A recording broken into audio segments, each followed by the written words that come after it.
This is the BBC. This podcast is supported by advertising outside the UK.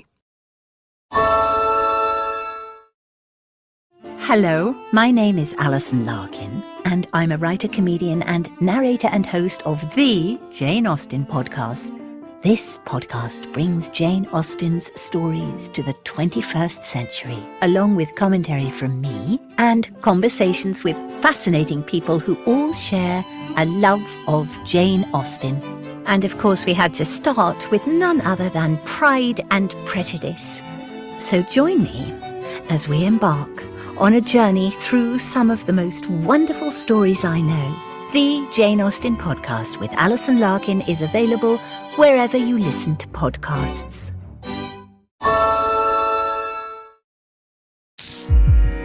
BBC Sounds. Music, radio, podcasts. Hello, this is James Naughty. Thank you very much for downloading this edition of Book Club from BBC Radio 4. Welcome to Book Club, which takes us on a journey to Moscow. We're in Russia in the company of Count Alexander Ilyich Rostov, a figure who carries with him memories of Tsarist times into the era of Stalinist control, when he's confined by the authoritarian state for more than 3 decades in the Hotel Metropole not far from the Kremlin. But in his novel A Gentleman in Moscow, the American writer Amor Towles turns that confinement into a circus of adventure, peopled with the Count and his friends, a poet and actor, Bolsheviks and royalists, and the hotel staff, among them the waiter known as the Bishop, who seems to embody everything Stalin has brought to Russia. A tale of friendship and love, repression and freedom. Above all, a story that's rich in comedy in the midst of darkness. Written in New York, but rich with the flavour of Moscow and the pulse of Russian culture, its sheer originality turned the novel into a worldwide bestseller.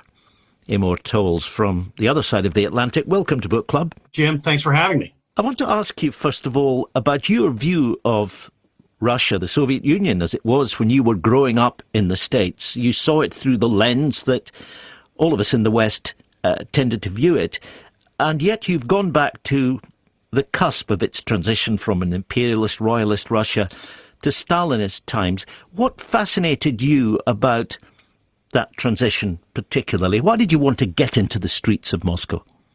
I think you're right to pose the question in that fashion, Jim, because I think for me, as with many Americans and probably many Brits, my interest in Russia really began with the 19th century novels, reading Tolstoy and Dostoevsky and then the short stories of Chekhov and the like, these great figures of 19th century Russian literature. But I was raised, I'm 56 now, I was raised under the shadow of the Cold War. And in that time, in America, and probably in England, Russia was depicted in very black and white terms, in the eyes of the way it was presented to the American citizens. All of Russia was breadlines, shortages, artistic repression, political repression, fear of arrest. And of course, these were attributes of the Stalinist era, but it was a very limited depiction of what an entire society of people were going through. And so sort of picking this moment to start the novel, which is shortly after the revolution, it's kind of like at that moment, right when the switch is about to be flipped, between what was really one of the great European nations in the 19th and 18th century, but had become way behind the rest of the world by the time of the First World War and the Revolution. And then with the flick of the switch in the Revolution, you suddenly had people in charge who were marching as quickly as they could into the 20th century, trying to turn themselves back into a world power. And so I was kind of interested in this moment. Here's this figure, the Count, who was born at the end of the 19th century, raised with a 19th century aristocratic sensibility, who's confronted with this new march forward in Russia, which basically is going to cast off almost everything that he holds dear in Russian life. Of course, it's obvious that we can't understand the Count, who's been sentenced to life effectively in the Metropole Hotel by a Stalinist court without understanding the past and the Russian culture that he's inherited. I mean, his godfather was close to the Tsar. He sprang from that world, and you can't understand his predicament without going back as well as looking at the awful pickle he finds himself in. That's right. I think anybody who finds themselves in confinement, you're going to look back into your past because that's what you have to rely on to provide texture to your life under your new circumstances. Well, I'm going to bring in the first of our readers now, Amor. Mora, what's your question? Hi, Amor. Thanks for doing this. I really loved how the novel looks at like a new definition or structure for family, and that the Count needs to create his own family in isolation to have connections and engagement. And he creates like a fraternal relationship with Mishka and a paternal relationship with Nina and then Sophia. Like, were you looking to create new definitions for familial structures, or was it more of a natural coping mechanism that developed for the Count to survive in confinement? I think it's both of those things. I think another way that I often thought of it, particularly as I finished the novel, where you have sort of a clearer perspective as the writer on what you've just done. But I think of the novel as being an evolution and a search for purpose. As an aristocrat before the revolution, the Count's version of what purpose might be, we would all find relatively frivolous. It could be dining well and dating well, also listening to fine music and reading fine books, but a relatively luxurious version of purpose. But once he's sentenced to house arrest, he has to go back, and with all those elements of his life removed, or many of them, he has to start in the pursuit of a new purpose. And after sort of dealing with the confinement and claustrophobia and boredom, the Count eventually asks for a job as a waiter in the fine restaurant in the hotel. And this kind of opens up his world in a significant fashion. It's sort of one of the ironies that in the Stalinist era in the Soviet Russia, the perfect waiter would be the aristocrat, the one who has been trained in fine food, wine, etc.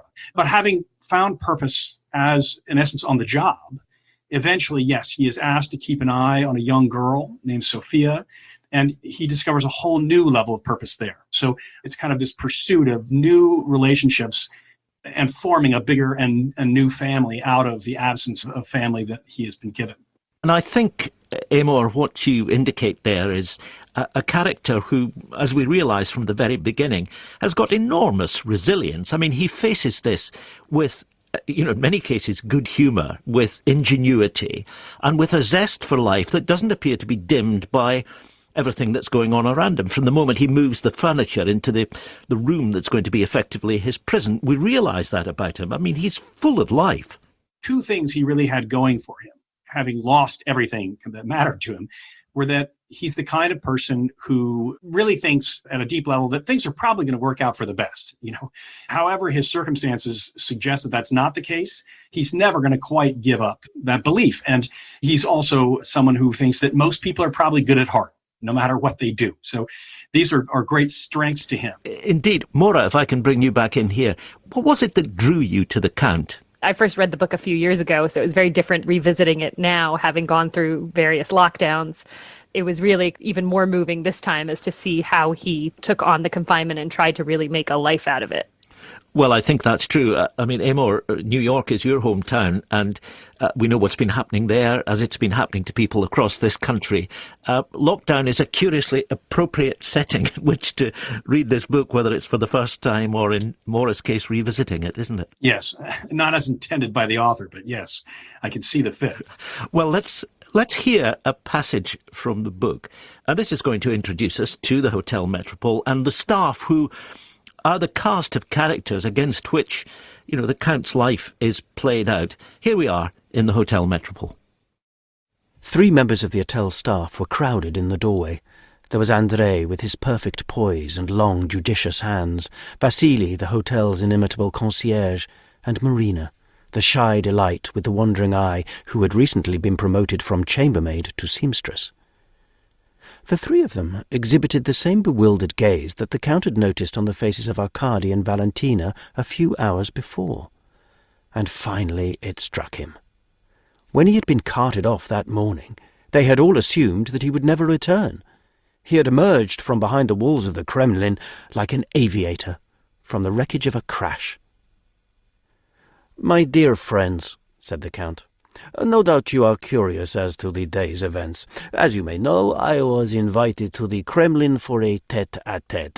There, several duly goateed officers of the current regime determined that for the crime of being born an aristocrat, I should be sentenced to spend the rest of my days in this hotel."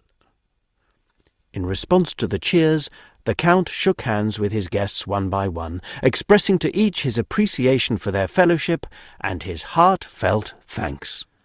And they become, Amor, his family, effectively, don't they? I mean, he gets to know them before he's a waiter, the 2 restaurants, the orchestra, everybody who's milling around the hotel making the place work, even the seamstress, who becomes quite an important part of his life, and of course the bishop, who is a sinister presence. That's right. Solzhenitsyn, the author of the Gulag Archipelago, who himself spent time in the prison camps in the Stalinist era, many years after this story begins, he said that when they put you on the train with the other prisoners, introduce yourself to everybody. Ask them, where are they from? What have they done in their lives? What do they want to do? He said, because in the years that follow, every relationship you can establish from that point forward is going to give you the strength to go on. That's a lovely insight. Another of our readers, Richard, is joining us now from St Albans. Richard, hello. Hi. So, Emil, I'd like to ask, which character do you think has the greatest impact on the Count's life? For example, Nina as a child and later as a young woman, or Mishka, the Count's old friend, Rostov's romantic affair with Anna, the handyman on the roof, Abraham, or perhaps Nina's daughter, Sophia? Wow. Okay. So that's a tough one.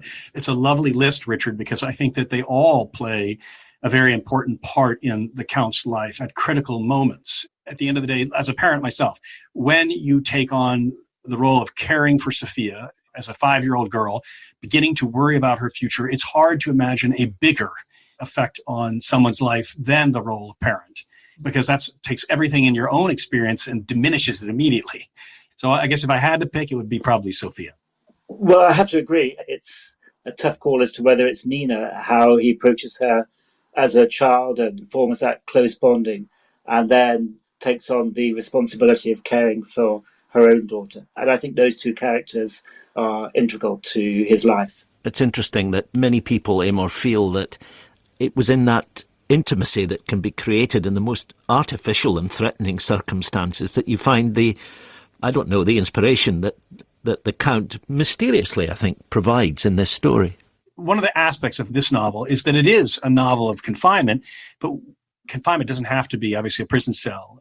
And probably the greatest example of a novel in confinement in American literature is Moby Dick, Herman Melville's great masterpiece. In that book, Ishmael goes on a whaling ship early in the novel, and he never comes off again until the last page. Melville is giving a challenge to himself, which is, how does he bring the world into the boat?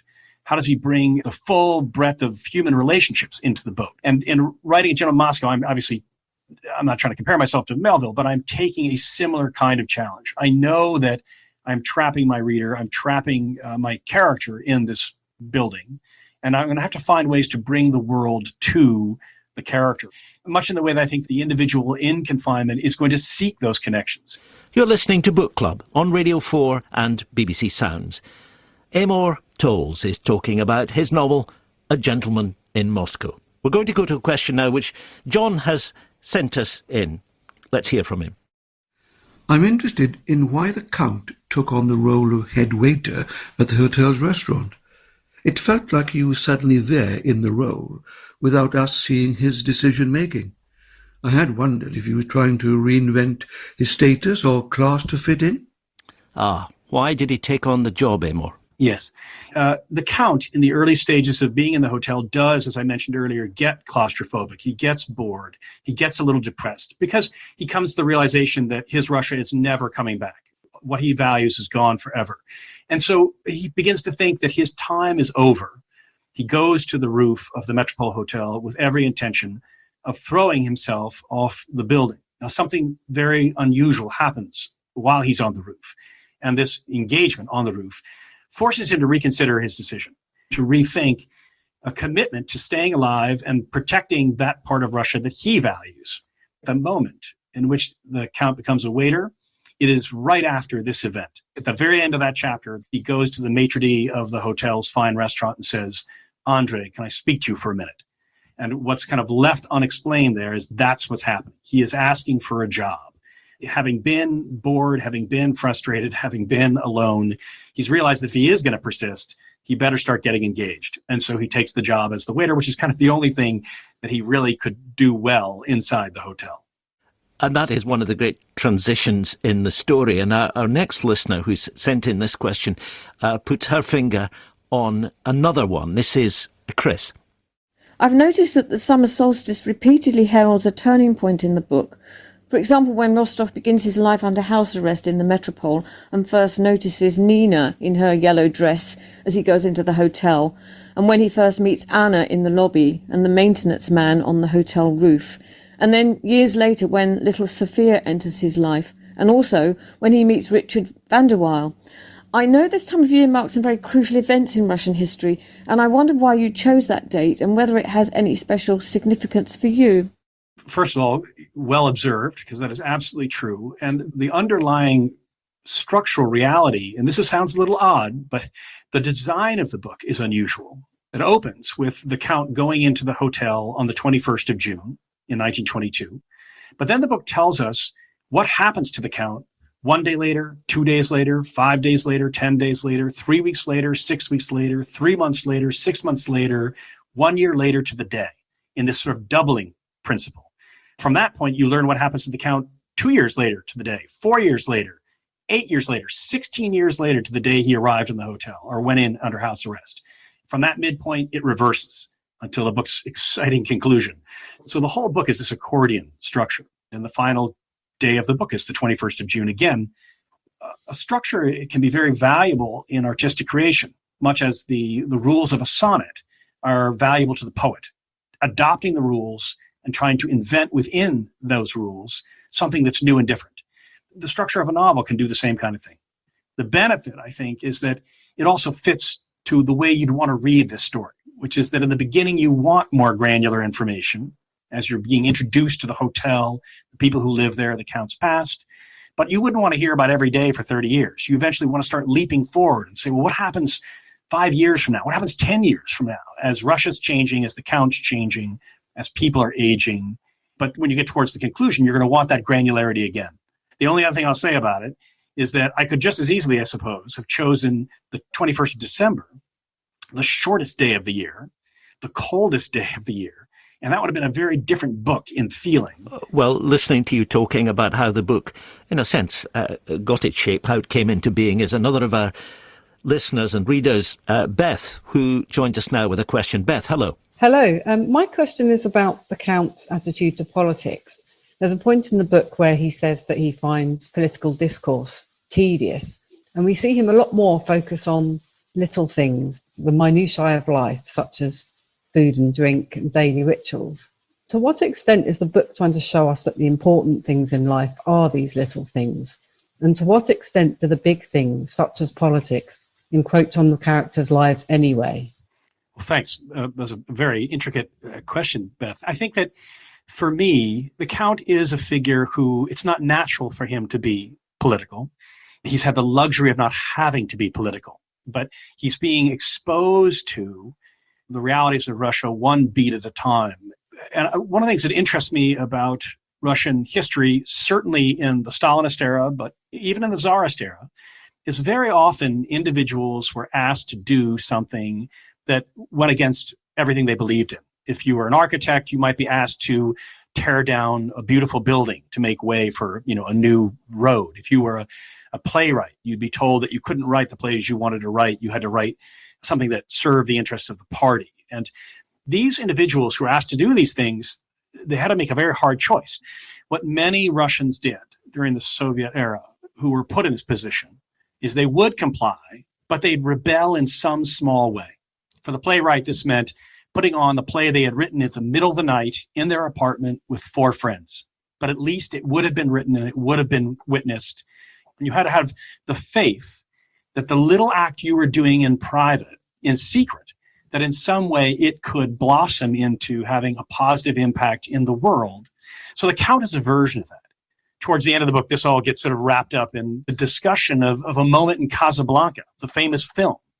Peter Lorre is arrested and there's gunfire and he's chased out of Rick's cafe.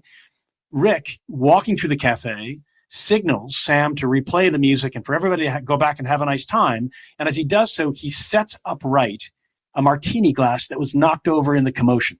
This kind of becomes, in a way, a metaphor for the whole thing, which is that do you have the faith, but by doing some small little act of putting the world back into order, that can have a bigger impact. This is the way I think of the Count, the way that he plays a role in a bigger political sphere. And it's fascinating, Amor, that he is not political and is never going to be political, although he's caught, of course, in a political vice. There are, of course, many fascinating moments in the book when the plot takes on a new dimension, which many of our readers have pointed to. And here is one. It's a question sent in by Michelle in East Devon. As someone who adores the challenge of giving the right gift to the right person, I was really struck by the touching scene where Christmas presents are exchanged between Nina and the Count. And I was especially taken with the image of the Count being presented with a gift wrapped in yellow with a green sash, so mirroring Nina's own gown. I just wondered, where did the seed for this idea, this little magical touch, come from? While, as I said earlier, the Cold War did have shortages and political oppression, at the same time, for the vast majority of Russians, they lived their lives. They fell in love, they got married, they had children, they celebrated holidays as best they could. And so this sort of exchange of gifts is a version of that. And when everything is constrained, it almost forces you to think more carefully. And if you choose well, the very small thing can have great impact on the person you're giving it to.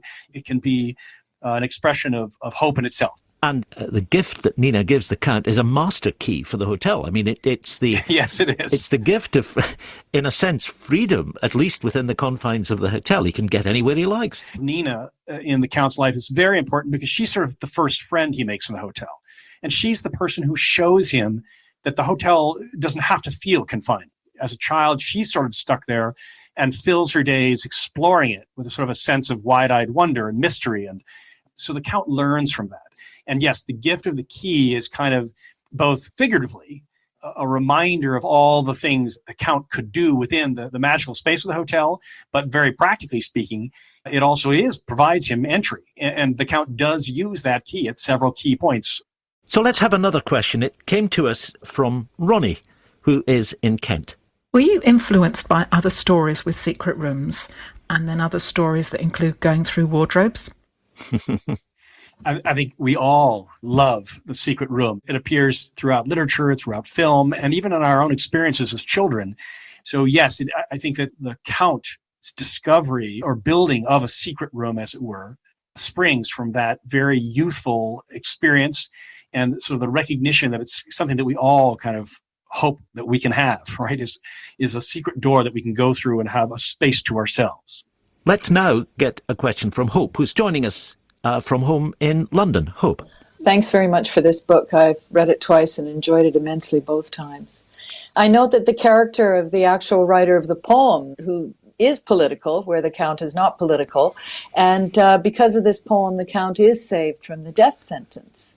Mishka, the writer of the poem, is the only character who appears outside of the hotel until we're nearing the end of the novel. But he's very tragic and yet a very important character for the plot, but he's quite ghostly in the story. So I was wondering what the inspiration for Mishka and the giving of the poem to the Count is. It's necessary for the plot, but is there more to it? Yeah, Mishka is the Count's childhood friend. So while the Count was an aristocrat of high standing and from a family of high standing, we get the sense that Mishka might have been, for instance, the illegitimate child of a member of the nobility. But they meet in school, become quickly friends. And Mishka is a tempestuous figure. He's a pacer. He's a thinker. He has high standards for himself and for others. He's an idealist. There were many members of the intelligentsia or the nobility who were in favor of the revolution. Russia was the last of the Western powers to have a revolution. Finally, it was time. He had high ideals for what it would be, great optimism. He became disillusioned as things did not play out as he had hoped. Eventually, he fights the powers that be, and he pays a terrible price for that, and in essence ends to some degree as a cynic. And so this arc that he goes through, as I say, is not unique to him as a character. It was something that many Russians from history went through. So he's the foil for the Count. He is the political person.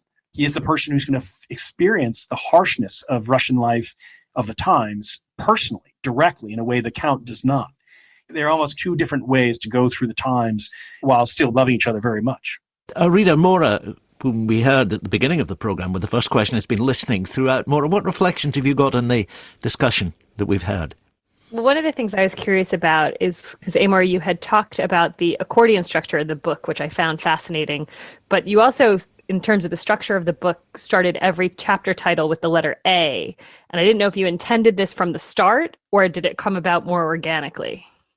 I wanted to signal to the reader early that this is not going to be a spotlight on the harshest realities. It is going to be, to some degree, a magical tale.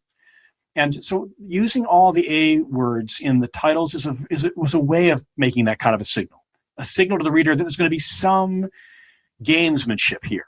It is not hardcore realism that you're about to encounter. And early in the book, there are some magical things that occur. You have a one-eyed cat who kind of wanders through the hotel and appears anywhere it wants, kind of critically. There are bees that travel hundreds of miles to bring the scent of apple trees in Nizhny Novgorod all the way to Moscow for the benefit of the Count and the flavor of honey. So these two are almost, as I say, signals to the reader that this should be taken as a story to help the reader orient themselves into what kind of book it's going to be. And as we mentioned earlier in the conversation, it is, of course, fascinating for people to read this story of a man confined in the Metropole Hotel during the lockdown that we've all been experiencing. It has been a particularly appropriate season for A Gentleman in Moscow. Richard, how was your experience as a lockdown reader? Well, it struck me that it was Count Rostov's godfather, the Grand Duke, who gave him such timely advice when he said, if a man does not master his circumstances, then he is bound to be mastered by them. And for me, that line stood out as a wonderful route map for any reader discovering this book during lockdown. Well, there you are, Amor. It is, though you didn't mean it to be, a fable for our time. Yeah, thank you very much. It's nice to have it land that way. Well, Amor Towles, thank you very much indeed for being our guest in Book Club this month, and for talking about A Gentleman in Moscow. Thanks to all our readers, of course, who took part today. And if you'd like to take part in a recording with Melissa Harrison talking about All Among the Barley, you can find all the details on how to join us on the Book Club website. It's very easy. Next month, that will be the first Sunday in May, our guest is going to be Leanne Moriarty talking about Big Little Lies. Next week at this time, meanwhile, Johnny Pitts will be back with Open Book with an edition devoted to spring in all its guises. For new beginnings and fresh starts, join Johnny next week at the usual time. But from me and from Book Club, do keep reading along with our choices. Until next month.